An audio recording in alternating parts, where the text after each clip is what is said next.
The most beautiful car ever made would probably be like a 2009 Aston Martin DBS. You can't make me just pick one. It's so hard, but I really love the Pagani Huayra.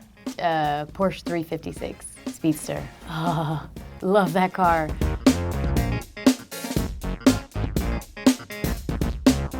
Hello, and welcome to What Car Should You Buy? The greatest show on the internet except for videos of puppies barking at stuffed animals.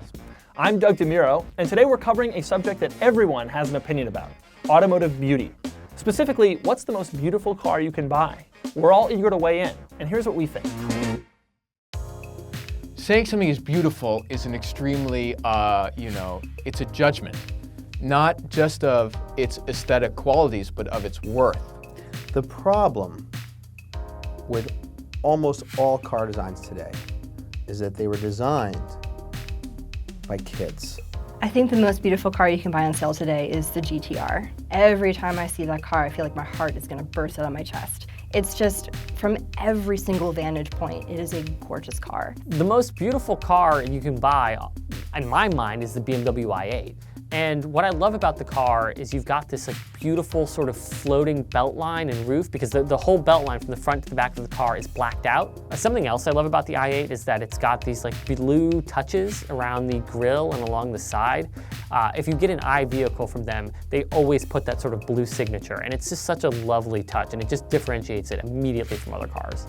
I can't pick one. You can't make me just pick one. It's so hard, but I really love the Pagani Huayra. The details that they put in that interior is awfully intimidating when you're sitting down for the first time, but when you actually sit and you just pay attention to all the detail, it's amazing. Just the rarity of it, I think, just really makes it that much more beautiful and so desirable. For me, the most beautiful car ever made would probably be like a 2009 Aston Martin DBS. That platform, like the DB9 platform, it's 10 years old, but it could be made today. Aston Martin uses this thing called a golden ratio. When you have the height of the car or the length of the car, there's a certain proportion that makes it just desirable. So say 1/3 of the car would be the window and then 2/3 would be the door. That basically makes an equation that equals sexy. They're using science to make cars beautiful.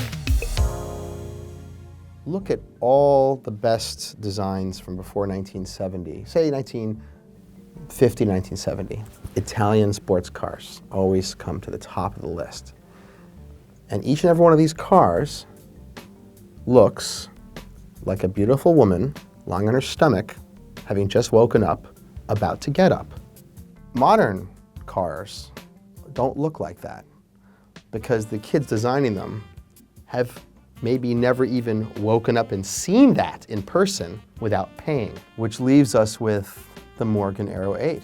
It still has maybe a more archaic manifestation of the same notion, but it is very much of a thing. It's an idea. And everything else made today looks like a machine. The ones that my heart goes out the most to are cars from just as the global economy collapsed in the Great Depression. And those cars for me are as beautiful as a car can be. The car that we saw at Pebble Beach was like a 1930-something Type 57 Bugatti, I think it was an SC.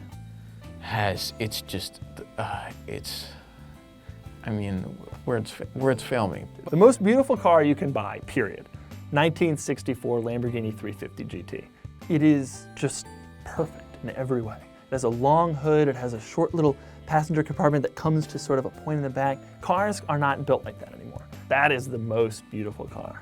Porsche 356 Speedster. Oh, love that car. It was such an epic introduction for Porsche into the regular production car world. You have new car companies that do quality control stuff by hand, right?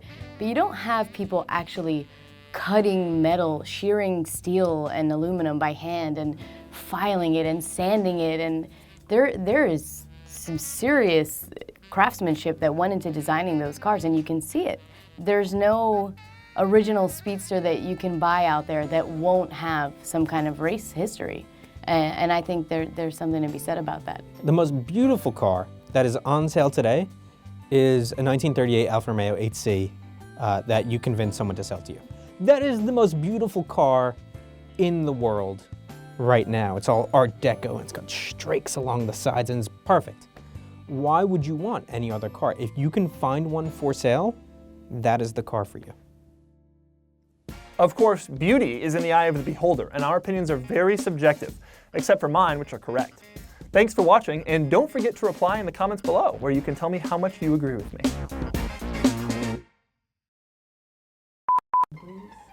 I'm gonna love this video because you'll see me melting like wax throughout it. Volvo makes some nice looking cars, don't they? Oh, the Range Rover. Why haven't we talked about the Range Rover? That's insanely beautiful.